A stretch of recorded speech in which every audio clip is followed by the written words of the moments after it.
Yes. So where we stopped was Unilag and June 12th. Uh, and that's the why I said that's the part you knew about. And that was a struggle for democracy via June 12th. And that was when I met Basharon MK Abiola in 1993 after the annulment of the election. And I remember walking into his living room. I can never forget that day. And I saw all these politicians. All of them were seated there. Uh, and and the man had a big bag of money, as and he was handing out cash to people. And I looked at the politicians and I shook my head. I was this tiny. And I told Chief, I said, Chief, these guys, they are not honest people. Why are you giving them money? He said, no, they are paid. You are doing so much for us. Please take money. He gave me 800,000 naira at that Then, time. Yes, wow. yes. He had a big bag beside him, and all these politicians were. I said, Chief, I'm not here for money. I was wearing bathroom slippers. Wow. Yes, I was that poor at that time, but I was still leader. We had led a lot of protests. We had gone to court that time where they annulled the interim government and came back. And they said, "You won't accept money? I am not bribing you. Take the money so that you students can organize." I said, "Chief, we are not here." And I said, "All these people that are sitting here, they would deny you because they are here for your money." And when I wouldn't accept the money and I left to go, Chief Abiola stood up with Chief Enahoro and said they will escort us to the gate to go and see our colleagues who were waiting outside because all of us could not fit into his living room. There were just too many wannabes in there. It was while we went outside of his house that we saw John Momo of Channels Today waiting for an interview. So when you see a viral video of me standing behind Abiola wearing Ankara, it was because I didn't accept money from him. I decided because I didn't accept money, he will escort me out with Chief Enahoro. And then we met John Momo. At that time, John Momo was the only reporter recognizable at channels, and he had his camera. He was the person doing all the coverage. This was 1993. And after he was arrested, we kept up the fight and kept up fighting until eventually killed. I believe Abiola was killed. Nobody can convince me otherwise. And after he was killed, I saw what was going on in Nigeria.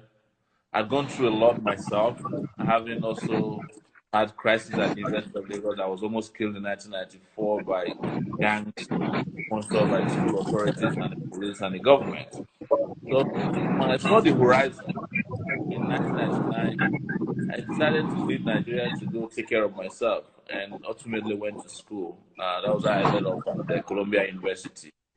Did my master's in my public administration between 2001, that is 2001, 2003. After that, worked briefly with Catholic Charities and then started Sahara Reporters. So that's my story in a nutshell, BobDee. Fantastic. So, what do you think has happens to students' unionism today in Nigeria? Man, I wish we can have a whole day devoted to that. Uh, I am going to be very, very harsh on today's student union leaders. They are a disgrace and a letdown to the current generation of students and the Nigerian populace. If they don't know, let me tell them today, the Nigerian independence did not come from freedom fighters who took up arms. They came from student leaders who were in London, who fought the British and gave us independence, even though I have little or no respect for Nigeria's independence because there's no real independence for us. Every other progress Nigeria had had after independence, they were fomented by students. But today, what are our student leaders doing? They are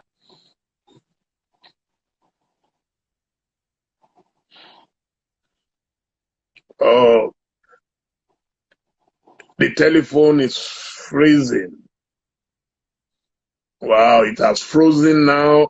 Can you hear me? Can anyone Be hear me? very candid. I'm going to be very candid. And I said I'll be harsh, not condescending. Student leaders of today are a disgrace. They're let down. They are a historical disgrace to what student leadership used to be or student activism used to be in Nigeria. If you see a student leader today, they are competing to be as corrupt, as flamboyant, and as disgraceful as politicians in Nigeria. They want to have vanity plates. They want to give awards. They want to fly in presidential jets. You know, they want to be in every meeting of governors. In our days, if you're a student leader and you are found even shaking hands with government officials, it's an unpardonable offense. And I'm not saying that student leaders should be antagonistic all the time, but I'm just saying that student leaders don't have to be appendages of the corrupt political system in Nigeria. And that's what they are. Can you imagine that Nance once gave an award to one Senator Buruji as their best senator? Their best senator, not our own senator. This was the time that Senator Buruji was declared wanted in the US, and he's still declared wanted for drug peddling. So that is the kind of NAS we have today.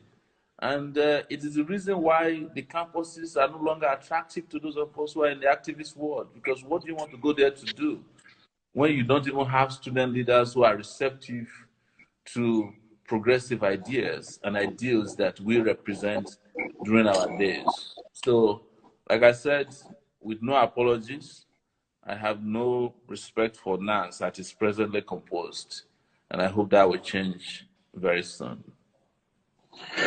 Okay, I'm going to read out some names to you. Yes. And then at the end of it, I would want you to tell our viewers why you think you'll be able to achieve what they did not. Yes. Chief Gani Faweyimi, Okay. Professor Wole Soyinka, Yes. Dr. Tai Solarin, Yes. Ifemkio Abiola, Yes. Mr. Femi Falana, Yes. Mr. Alao Akabashorun, Yes. Dr. Bek Ololari Ransom Kuti, Yes. Dr. Ayodele Awojobi, Yes. Ken Saro-Wiwa, late Ken Yes. Saro-Wiwa, Yes. Mrs. Kudirat Abiola, Yes. Pa Alfred Rewane, Yes. Chief Obafemi Awolowo, Yes. and others. So what do you think? What strategy do you have in place? I mean, that you must have learned something from their failure. So Yes. what is your own strategy that gives you the confidence that you can make it in Nigeria? BobDee, let me say in advance that all these great guys you named never failed. They came. No, when I say failed, to get Yes. power. No, I I'm understand. talking I about power. understand. I understand. I'm Yeah. trying to put this in context and perspective. The ones that have left us, they came, they saw, they achieved, and when their time came, they left. They gave their best. The ones that are still with us, like Femi Falana, they are still giving their best. I'm not in competition with any of these great people that you mentioned. I would not fit into their socks, not even their shoes. But what I'm trying to do is to give my best as well, without looking at, being discouraged by things or circumstances or variables that did not make it possible for them to achieve their ultimate goals of liberating Nigeria. The fact that they didn't do it as much as they wanted should never discourage any young person. I'm just here to make my own sacrifices too. Maybe, somehow, my own little sacrifices will make a difference. But why are you mentioning them today? Because they made the best, they added the best, they put in whatever is necessary, most of the sacrifices that you can imagine, and that made all the difference. I would not be sitting in front of you today, BobDee, if Obafemi Awolowo had not existed, because by the time I went to secondary school in Ondo State, my village, in 1980, only 6 kids usually will pass the common entrance exam. When Awolowo brought our secondary school, 300 of us came out of the bush to go to secondary school. That's how I'm sitting in front of you today. I don't think I would have made it to secondary school in 1980 if Awolowo hadn't brought a secondary school, a community secondary school to my village, remote village. Nobody knew where I was.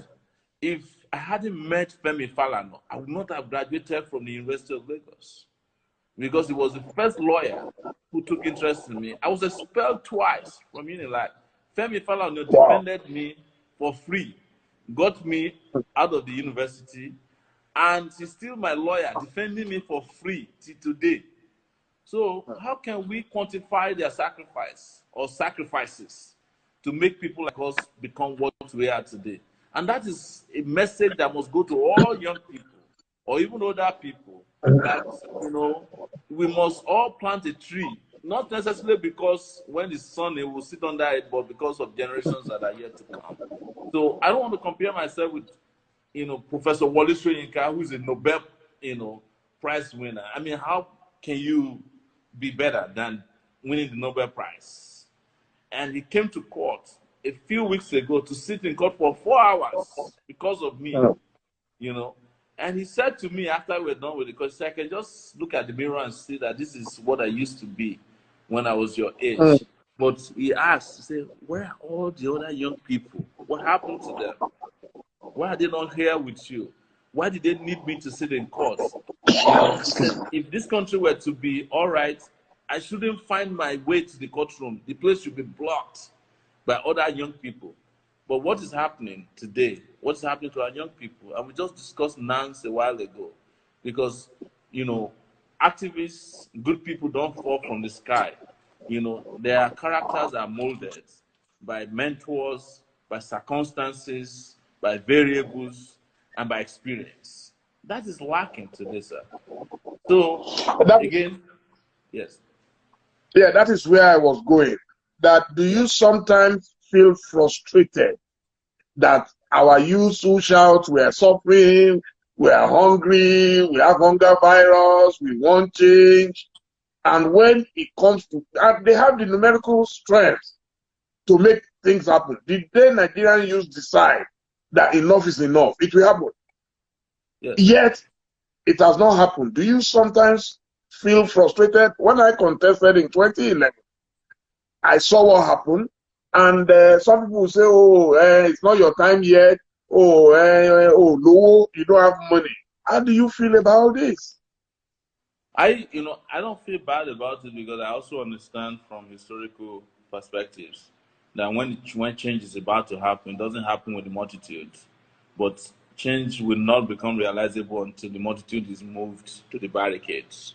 So look at Martin Luther King. You know, he was just one person. He heard about a woman who was doing a bus boycott, and took over the case from there. I went to church and said, "Why don't we support this woman?"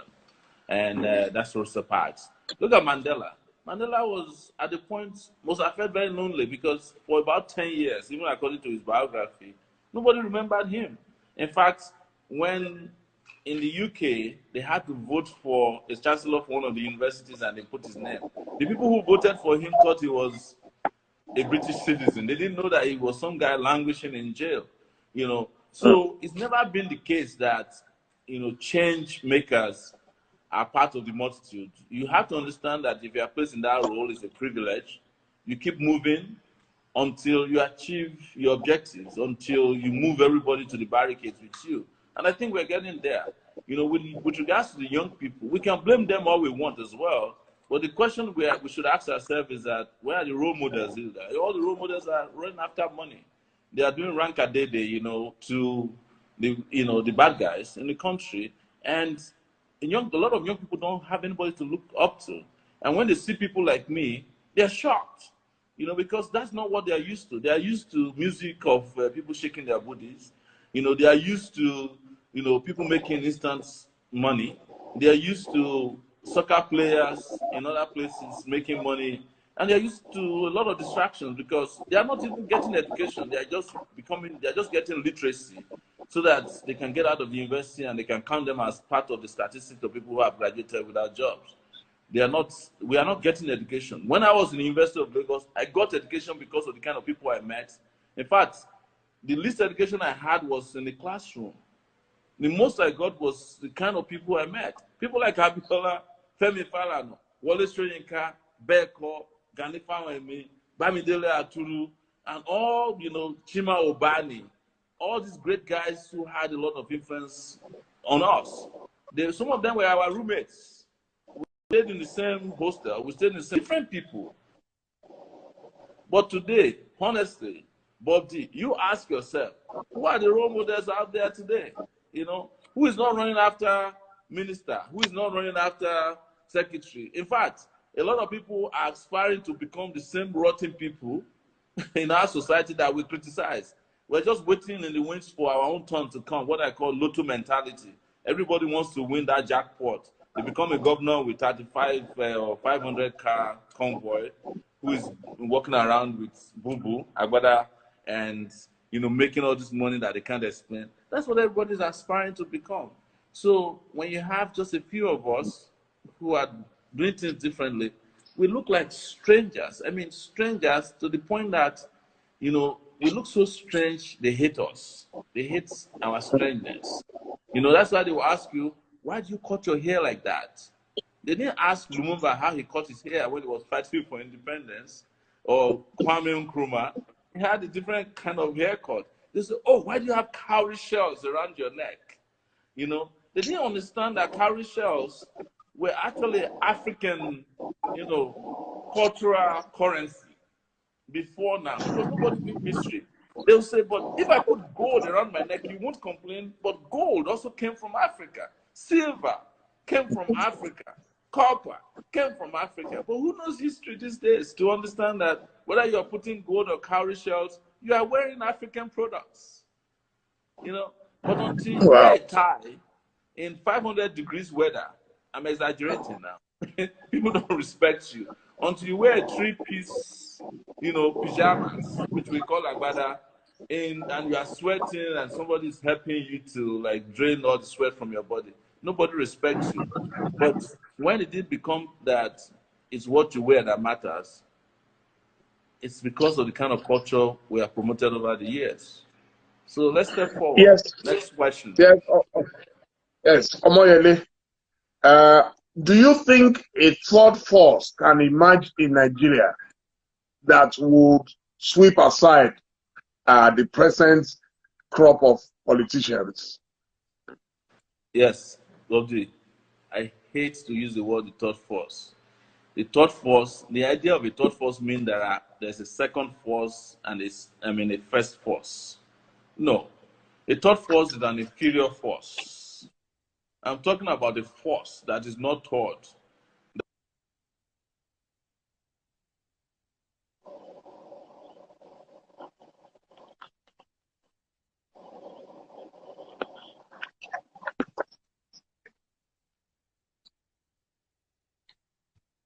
Be in the third rank. It's just like saying that you want to go and defeat, a first-class soccer team with a third-class team, right? We can't go to this battle with the third force. We have to go with the most powerful force, because we have to be careful about language as well. Because the idea of a third force means that there's a first force and there's a second force. It's just like how third world countries react when they call them third world countries, But in reality, there's no group of countries known as the first world countries or the second world countries. They have other nomenclatures for them. But when they call you a third force, they have already relegated you to a level of performance that cannot win anything. And this is very important. We must also imbibe the proper language that defines how we fight this battle. I hate to use the word third force. In fact, in those days, BobDee, as you used to know, the group known as third force under Babangida were the force who were sabotaging the entire country. They used to call them third force. I don't like the use of the word third force. Why use a third force when we can use the first 11? You see, Politics is a game of number. Yes. Everywhere in the world. Everywhere in the world. And usually, the top two political parties, if you go to America today, you have the top two political parties. They allow independent candidates, but it has never worked. It has never worked that the independent candidate would win a major election in America. If you go to Britain, maybe occasionally you will have someone like Macron in France who will just emerge out of the blues. So what I'm saying in Nigeria today is that beyond PDP and APC that you have today, how is it possible for someone to come with a smaller party and defeat those two? It's not about the smaller party. When you started earlier, you mentioned that if all the young people in Nigeria come together, there's nobody that can defeat them. Is that not correct? You said that earlier. So what you're saying in essence is that the biggest force is not at play yet. And we are saying that these forces can come together. This force, this big force of young people, the number of people in Nigeria that are below the age of 40 constitute almost 60 to 70% of Nigeria's population. There's no political party that can boast of that number. None. And we are talking about PDP and APC as if they are a legitimate political party with members. These guys don't have members. They don't have presence. They just have class that they purchase with fraud and bribery and coercion. That is not, those are not political parties. And BobDee, these things you call elections are not elections. The 2019 election cannot be regarded as an election. No matter how we paint it, the truth is that these guys don't run elections. We are talking about people who are aspiring for liberation. And when you want to liberate yourself, political parties are not what you look at. You look at movements. And movements will then become political forces, not parties. You know, you cannot compare the PDP and the APC as political parties that's comparable with the Republican Party or the Democratic Party in the US. Somebody in Nigeria can go to bed tonight being an APC member, they wake up as PDP member tomorrow morning. Are those political parties? Let's be honest, and this is where the conversation is necessary, even with people like you, BobDee. Let's start speaking to the truth of our problems. Don't let us call things that are not political parties, political parties. You know, if it's a group of gangsters, let's call them gangsters. If it's a group of thieves, let's call them thieves. Why do we start decorating, you know, beautifying things that are abnormal in our system as political parties? PDP. Who is PDP? PDP is just a bunch of people who hijacked party in 1999, used state resources to keep themselves in power until a group of people formed under APC, mostly from the PDP, and then decided that they want to jettison their old party. In fact, today you have what we call new PDP, old PDP. Now they're probably going to be an old APC, a new APC. There are a lot of political groups in the country that are just buccaneers. You can't call them political parties, and this is where we are different. We are talking about a movement that is willing to liberate itself and wrestle power from the old system that doesn't work. We have not been able to see political parties in the sense that they are describing them today. Honestly, let's be just honest with ourselves. From my personal experience, which I captured, it's well captured in this book that Ohimai Godwin Amaeze wrote. My experience is that we went into the election. First, we started from the Labour Party, thinking that we could galvanize the workers of Nigeria to form a workers' platform. It never happened because it was already hijacked. Then we moved to the National Conscience Party. But for the existence of Femi Falana as our chairman, you will not believe it. A few days to the primaries, can you believe it? In my party, someone joined the party and declared to run for the presidency immediately. And I'm sure in your party, I read all sorts. There were people who were struggling with you over the party. So how do you deal with such situations in Nigeria? It wasn't a difficult situation. In the first place, you say you went to the Workers' Party. BobDee, you are not a worker. What are you doing in the Labour Party? You are an entrepreneur now. So you were No, just looking for a platform. every soul is a worker. You are a worker, I'm a worker. You are not a We are all, laborer. we Why are are all you going to the laborers. Labour Party? And every worker is It a was not laborer. fit for you. So what I'm trying to Look say on at a serious note is this, right? On a yes. serious on a serious note is like you see, if parties don't emerge from movements, you will get what we are getting now. For example, we started our party from the scratch. We ran the party, we ran on the platform of the party, went around the country, had some of the best manifestos and we campaigned. In fact, we were so good that they were afraid of us. They wouldn't allow us to debate other candidates in the election. They started by cutting us away from the debates. And this was done by independent TV stations and NGOs. That's number one. Secondly, was that when people are ready for liberation, they form movements, and movements will mature into political parties. We are talking about our own party. There's no problem with our party. The issue with our party was after the election, they felt that it was necessary to hijack the party. They went to Rivers State, and Wike needed them to do some work for them. That was a contractual thing between some people in the party and the individuals who were involved. And when they saw that they couldn't hijack the party from us, because legitimately we own our party, they got me arrested with the hope that they can consolidate their hold on the party. The moment I came out, they discovered that they can't have anything on the party, and now they are running helter-skelter. Don't worry about those kind of issues. Those are bound to happen within politics. People will try all kinds of things. There was a time that even the ANC in South Africa became so quiet that people felt like they had been infiltrated. Government will always try to infiltrate progressive parties. I was a student union leader at the University of Lagos. Governments, as small as we were, they used to have problem with us because we call ourselves student union government. You know, they hated us for calling ourselves SUGs. They said, how can we have two governments in Nigeria? And we told them, the military then, we are the only legitimate government in Nigeria because we are the only ones who organize manifestos and election on campuses. BobDee, I understand that you went to Ife, right? You know, Obafemi Awolowo University, Ife. You know how rigorous it was, right? Am I correct, sir? Or, you know, I just want to be sure. You're correct. Very correct. Yeah, you know how rigorous it was in those days in your time. To become a student union leader, you have to campaign and do debates in every faculty. The military guys who were running Nigeria were quarreling with us, who were democratically elected at our own constituencies, that we shouldn't be using SUG.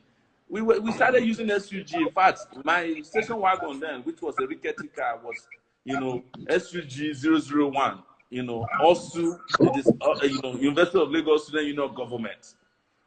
I was almost arrested by Chief Michael Otedola when I went to visit him, and I parked my car beside his car at Lagos State. I said, "Who parked that rickety car?" I said, "I'm the one, sir." Why would you be writing, you know, SUG 001 with this rickety car? He said, "Because we are a legitimate government, and you know, and elected by students. You guys, you can't even explain how you get elected." So that's just on the side. Is that I just want you to understand that when you are ready for liberation, you form political movements. Parties are transactional vehicles in Nigeria. And the moment the transaction is over, you can abandon. That's why you were able to abandon Labour Party. Then you moved from there to NCP. You know, only God knows where you are today. Maybe you are now in APC. I'm in NCP. You know, but I've never seen left you my party. In PDP, though. No, never. You know? So, Nigerian politicians are people we call carpetbaggers. They move from one party to the other every night. Any party that can help the transaction, they will do it. So, but that is not the kind of activists we are. We are movement people, and our movement will move Nigeria to glory through political engagement. When you called for a revolution, till now, there are still all kinds of debates about what exactly you meant. Some people said you wanted a violent overthrow. Some people said no, you wanted a movement. Could you Please tell our viewers what exactly was the plan. There was a system of oppression in place that needed to be curtailed, because they were discredited and we needed to abandon it. And we called for revolution to fix that problem. That was what it was. And the people that we were fighting against understood it very clearly. They didn't look at the dictionary. They knew what we meant. That the people were tired of oppression, of corruption, of a system of alienation, of division, of a system of bigotry in the country. And they were tired of it. And we wanted to end that. So it was a definition of what the people wanted, change, fundamental change. And when they came in 2015, they brought their own bootleg revolution. And people have understood that was bootleg revolution. It wasn't going to take them to the promised land. So our one was real. And that was why we had that confrontation that led to my arrest. So there's no need to second guess what it was. It was up to the people to determine when they were tired of oppression. And it was clear that they were tired. I'm surprised that these days people are calling on me that, oh, we are so sorry that we didn't understand what you meant when you were asking for change, this fundamental change. But now it looks like most people understand what we meant. Even though, out of brainwashing people, deception, and misrepresentation, they try to paint us in different light. I'm not here to lend myself to what the definition of a revolution is. I'm just saying that there was a system of oppression that is no longer acceptable in the country, and that needed to be confronted and challenged to give our people some kind of democratic oxygen to live through this period. And we now know. I don't think that anybody's asking that question anymore, because I think it's been brought to bear on all of us that we really, really have made a mistake in not taking the call very seriously when it was made in 2019.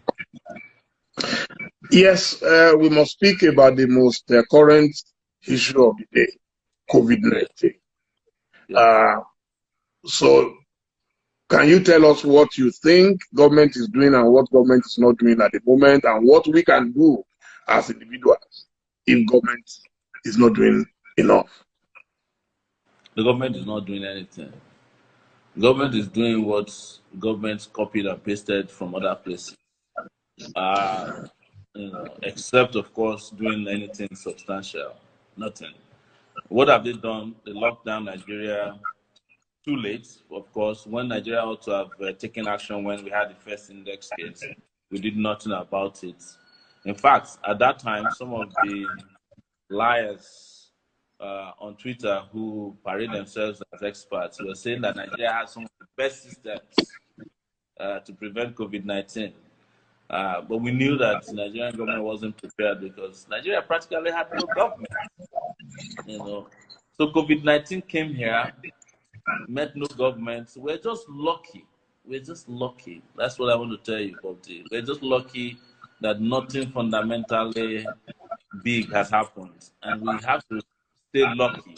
I'm using the word advisedly as a key word, that nothing serious will happen, because all of the hospital beds in Lagos and Abuja, in all the emergency places they are setting up across the country, they have not reached 5,000 so far. All the isolation centers that they are set up is not up to 5,000 beds, not even in Lagos, where they are saying that they're doing stuff. And we have 200 million people. We have also only done 10,000 testing. We have only tested 10,000 cases. And after 10,000 of our people tested, NCDC has run out of testing kits. I'm not making this up. They have run out of testing kits. So if anything goes wrong, we'll be stepping over dead bodies. And in fact, the dead will not be able to bury them. The people who are alive will not be able to bury the dead. Let's just hope that nothing will happen. Because all of this rhetoric you see of this apparitional presidency, I call it apparitional presidency. The president shows up just to show that he's still alive once in a while. to convince us that he's alive. Only 3 times, speaking to the citizenry, no questions from journalists, nothing fundamental. They have a task force of people who themselves, task force members themselves, broke the social distancing rule by recklessly attending the burial of the chief of staff who died. Most of the people that are in task force today, the leader of the task force, Boss Mustafa, was there. So we've seen all of it. There's nothing government is doing. Government is just doing, what they know how to do best, which is deceive the public, right? And I am saying it categorically. I know that after speaking with you, they might come after me. I'm in Abuja, but I will have spoken my mind, and it will be on record. It will be in history that I spoke my mind, without any inhibition. Because what is important to me is the life of 200 million people. It's not the fear of less than 100 people. That's what is important at this point. But there's nothing government is doing. I mean, look at what is happening in Kano. Kano is a mess. They knew about Kano 2 weeks ago. Kano had no testing station of SCDC, even though one big man took the disease to Kano. Everybody knew the person who brought the disease to Kano. But nothing was done about it until it was too late. Now there's harvest of deaths in Kano.